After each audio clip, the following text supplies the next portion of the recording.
Este miércoles se realizó una nueva entrega del Informe de Desarrollo Humano en Chile que elabora el Programa de la ONU para el Desarrollo. Aquí está, ¿por qué nos cuesta cambiar? Es el nombre de este informe, que es el número 12 que realiza el PNUD aquí en Chile. Para conversar sobre los resultados de este estudio, estamos junto a la coordinadora de la Unidad de Investigación del PNUD en Chile, Maya Silvetti. Maya, bienvenida. Gracias por acompañarnos y por traernos también de regalo el informe ya bien detallado, porque es bastante interesante. Lo primero, ¿por qué se demoraron tanto en sacar un informe? Porque el último es de hace 9 años y antes se realizaban con periodicidad. Sí, tiene que ver con varios factores. Uno es que el país se graduó. Esto significa que deja de ser receptor de fondos de donación en el fondo y se subentendió, o la oficina consideró que ya no se requerían, porque el país había alcanzado un desarrollo humano muy alto, ya no se requerían más informes.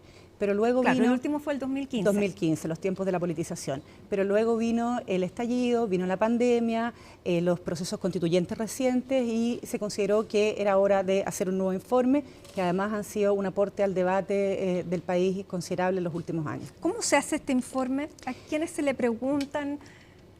Ya, este informe tiene una estrategia multimétodo. Eso significa que ocupamos distintos dispositivos de investigación, una encuesta de opinión pública con representatividad nacional. También en esta ocasión hicimos una encuesta de élites, hicimos grupos focales, hicimos un conjunto de otros estudios, análisis de discursos públicos, un estudio sobre movimientos sociales, monografías específicas sobre sistemas de pensiones, sistema de salud, cambios recientes, capacidad del sistema político. Es decir, no es una encuesta el informe sobre desarrollo humano, sino que son un conjunto de estudios que nos permiten arribar a una tesis y a un relato sobre el país y sobre el momento actual. Ahora, al entregar el informe, ustedes hoy día, durante la mañana, ponían, relevaban el hecho de que Chile había alcanzado un nivel de desarrollo humano alto, pero que necesitaba cambios y cambios graduales. Primero, ¿qué es lo que determina que estemos en un nivel de desarrollo humano alto? Son varios indicadores. El índice de desarrollo humano mide nivel de ingresos, educación y salud. Son un conjunto de indicadores, pero nosotros partimos de un diagnóstico básico, inicial, que es parte de un sentido común. Chile no está inmóvil, Chile ha cambiado intensamente en los últimos años, pero tenemos cambios pendientes. Y este dinamismo se aprecia en un conjunto de indicadores que son ampliamente compartidos en el aumento de la escolaridad, la esperanza de vida, la reducción de la pobreza en los últimos 30 años, etcétera. Pero tenemos dificultades objetivas para cambiar. Pese a este dinamismo, y esa es la tesis central, tenemos dificultades para cambiar y el informe lo que plantea es que estas dificultades tienen que ver con que las capacidades de la sociedad chilena para conducir cambios sociales son insuficientes. Ahora, pese a este desarrollo humano alto, la percepción de los chilenos es que el país está peor que en el último informe que ustedes elaboraban, que es más inseguro, que se mantienen o aumentan las desigualdades y que hay necesidades no cubiertas. ¿Cuáles son esas necesidades que ustedes lograron identificar y qué nivel de urgencia les da la población? Es bien interesante porque las personas también reconocen este dinamismo. Las personas consideran, y esto lo vimos a través de los múltiples dispositivos de investigación, las encuestas de opinión pública, los grupos focales, las personas consideran que a pesar de los cambios que viven día a día, aquellos cambios, y estas son palabras de las personas, profundos, reales, importantes, en materia de derechos y protección social, no han ocurrido o son insuficientes y algunos, vinculados a la seguridad ciudadana, han deteriorado sus vidas. En ese sentido, la población considera que el país está estancado o que va de mal en peor. Y lo que tú planteas es muy cierto. Un 59% de las personas considera que el país ha empeorado en los últimos años y eso ha aumentado, representa un aumento importante desde la última década, donde el 21% opinaba lo mismo, es decir, crece bastante. Ahora, lo preocupante, porque sabemos a lo que se llega después, es que se atribuye a los políticos y a la clase política esta dificultad para llegar y realizar los cambios, porque son ideologizados, porque solamente buscan sus propios intereses, porque no quieren ceder. Hay un conjunto de razones que dan las mismas personas y eso es peligroso porque sabemos a lo que lleva cuando no se valora la política, aunque también ustedes dicen que se valora muchísimo la democracia y eso también es un buen indicador que nos podría estar salvando de tesis autoritarias, ¿no? Efectivamente, Matilde.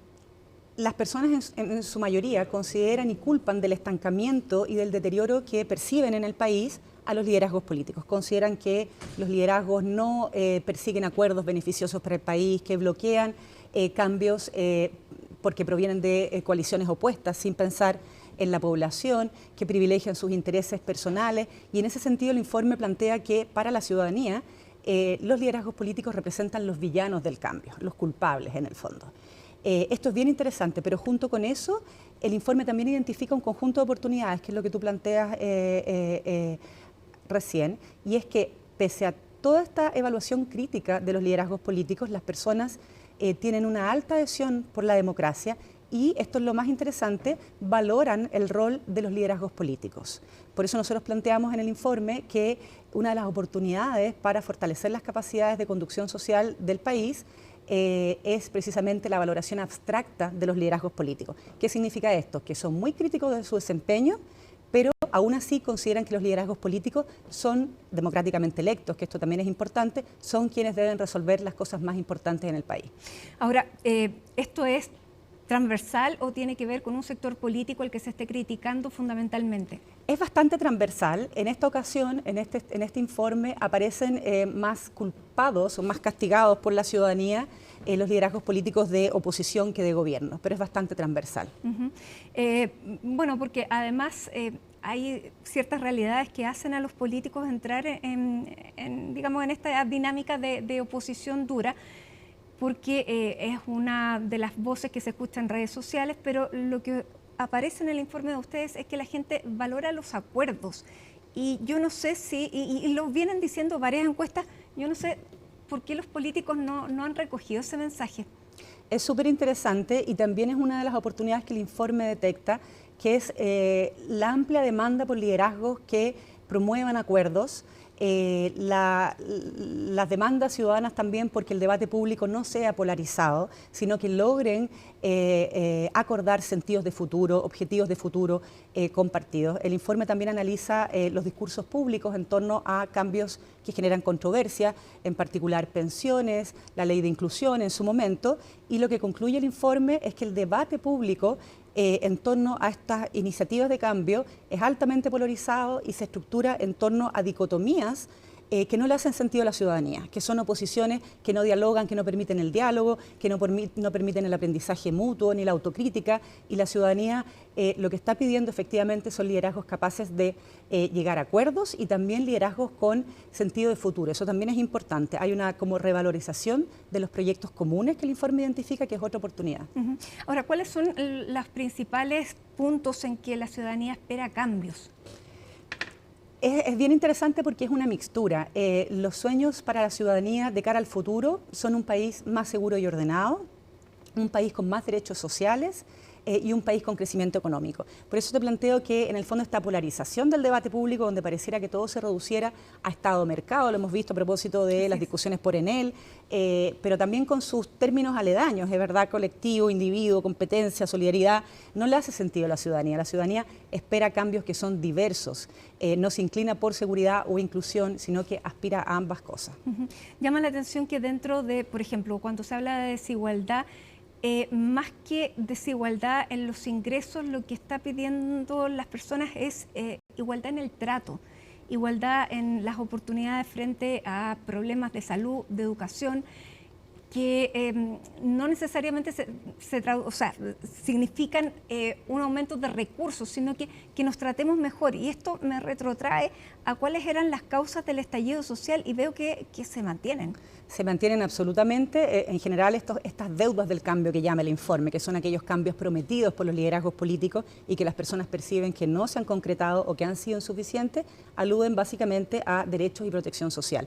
Son esos los cambios que la ciudadanía continúa demandando y eso es lo que fundamenta esta percepción de deterioro en el país. Pero de manera gradual, ¿y eso cómo lo ven ustedes? ¿Cómo ven que quieren cambios pero de manera paulatina, que no quieren estas revoluciones? Es muy interesante, nosotros planteamos en el informe que este es un aprendizaje reciente, producto de los procesos que hemos vivido de intentos de cambio constitucional, claro, del estallido probablemente también, donde la ciudadanía es más paciente y valora la gradualidad. Es una ciudadanía también más realista. Eso a nosotros nos parece un activo, una oportunidad sin duda. Y esa población y esa ciudadanía más realista no estaría dispuesta a ir nuevamente a un estallido. Es imposible, Matilde, predecir eso.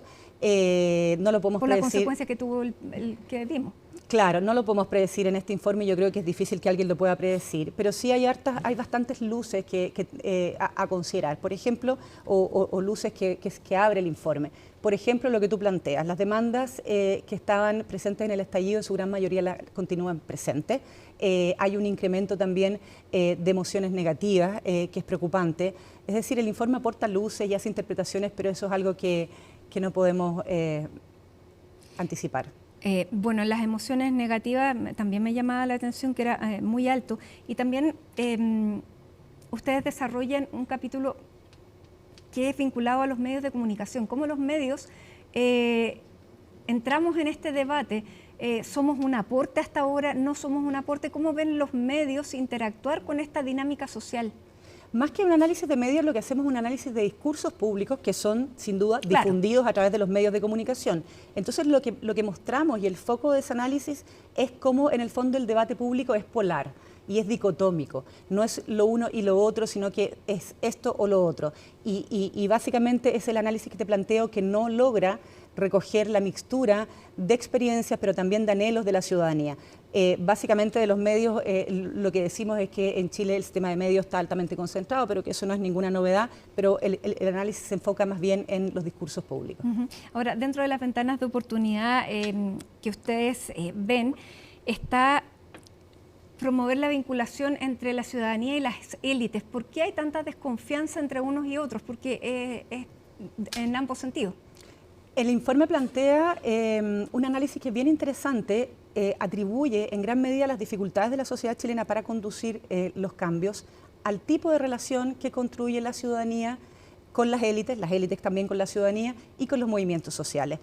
Lo que planteamos nosotros en el informe es que la ciudadanía culpa por el incumplimiento de promesas de cambio a los liderazgos políticos. Entonces, desde esa perspectiva los instituye como villanos del cambio, por eso que el informe plantea que son a los ojos de la ciudadanía los villanos del cambio, pero además después desarrolla una relación de castigo. Por ejemplo, algo que nos llamó mucho la atención en los grupos focales es que las personas no identifican o no reconocen cambios positivos derivados de políticas públicas recientes, prácticamente muy poco, y la encuesta también lo confirma.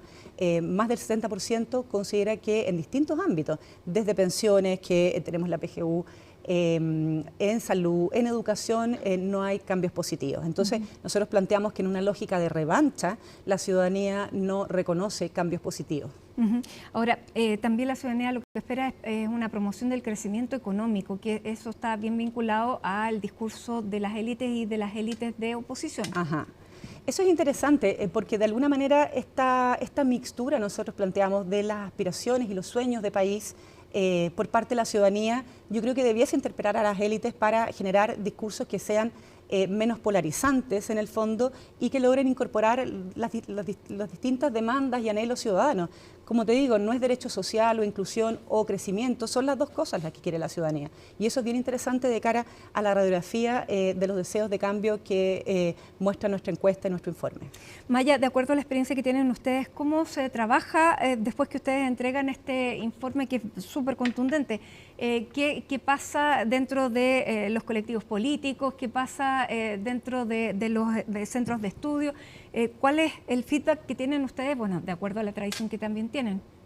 Bueno, este informe primero cuenta con un equipo de investigadores, pero también nos hemos nutrido mucho de muchas conversaciones con personas de distintos sectores y muy transversales, con gente de la academia, con personas de centros de pensamiento vinculados a partidos políticos, de los más diversos, o sea, nos interesa tener personas de todo el espectro político, y lo que hacemos ahora es primero una difusión intensa en medios, lo más que se pueda en el fondo, porque nos interesa que el informe sea un instrumento a disposición del debate público, pero luego comenzamos un proceso de difusión donde vamos a todas partes, o sea, desde los centros de pensamiento, las universidades, los colectivos, Bueno, los partidos políticos. En tiempos de campañas y de elecciones, esto es oro para los candidatos.